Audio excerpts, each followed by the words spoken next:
Welcome to another tutorial from Smith Library at Luther Rice College and Seminary.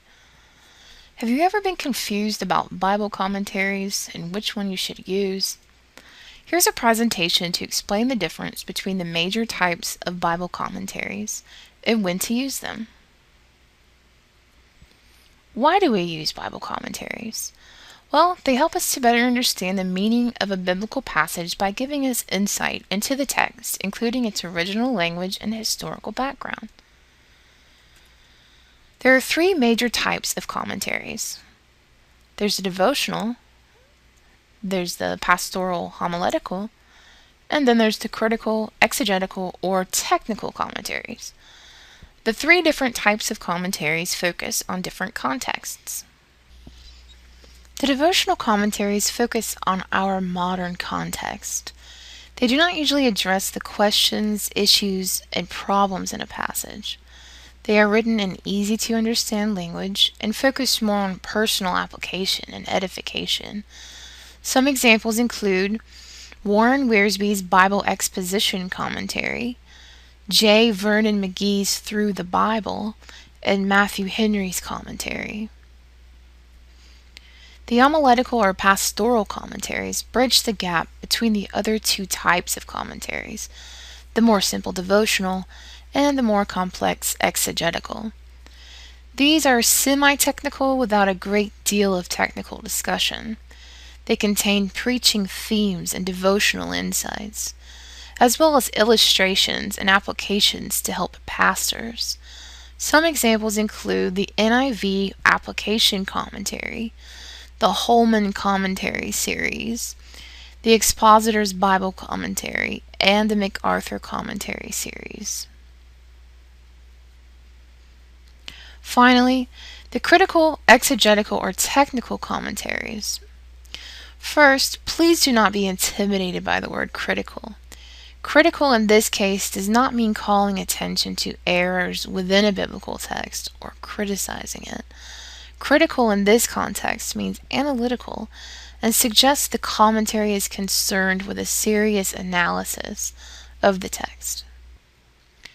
These commentaries are produced by authorities in biblical scholarship for the serious student of the Bible. They include commentaries like the New International Commentary, the Baker Exegetical Commentary, and the Word Biblical Commentary. They are based on the original Hebrew, Aramaic, or Greek texts and include an original language analysis of the text, and they may require some knowledge of biblical languages.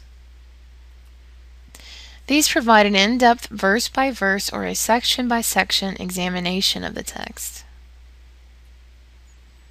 and include the author's own translation of the text. These commentaries deal with theological and interpretive issues. They include extensive bibliographies and footnotes, and some are more readable than others. In summary, the three different types of commentaries focus on different contexts.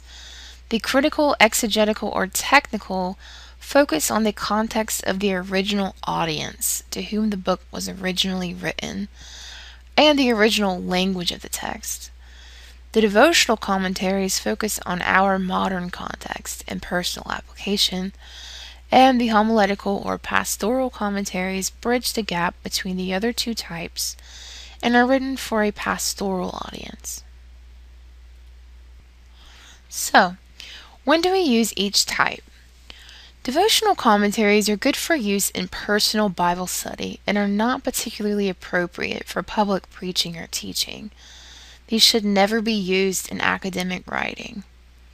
The pastoral or homiletical commentaries are great to aid in sermon development or for some undergraduate level research, but do check with your professor and/or your syllabus before using these.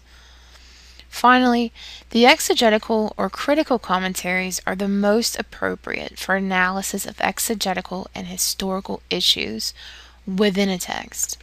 And more than likely, this is the type of commentary your professor is looking for in your academic writing here at Luther Rice. You may find that you would like to purchase some commentaries for your own library. Since some individual volumes within a series are better than others, our professors do not recommend purchasing an entire series of commentaries. Purchasing the best commentaries on an individual book of the Bible is the best approach to building a theological library. The use of www.bestcommentaries.com is a helpful starting place for determining the best commentaries available for each book of the Bible. And if you have any questions for the best commentaries for any book of the Bible, please contact your professor. If you have any questions, we're here for you. You may phone us at 770-484-1204 extension 5756 or email us your questions at library@lutherrice.edu or visit us on the web at library.lutherrice.edu and click the live chat button. Thanks for watching and have a blessed day.